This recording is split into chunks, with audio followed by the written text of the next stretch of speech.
ईद का दूसरा दिन बहुत मुबारक हो। अर्ज़ किया है कि वो बात करने पर नहीं राज़ी, वो बात करने पर नहीं राज़ी और हम ईद पर मिलने की हसरत लिए बैठे हैं। हर एक दर्द की शिद्दत छुपाई जाएगी, हर एक दर्द की शिद्दत छुपाई जाएगी। ईद तो आखिर ईद है, मनाई जाएगी।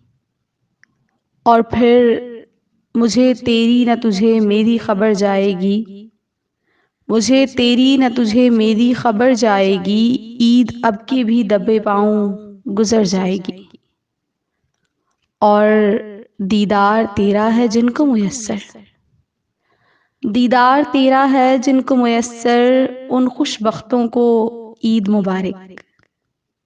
और आखिरी शेर है कि ईद कपड़ों से नहीं, ईद कपड़ों से नहीं, ईद अपनों से होती है।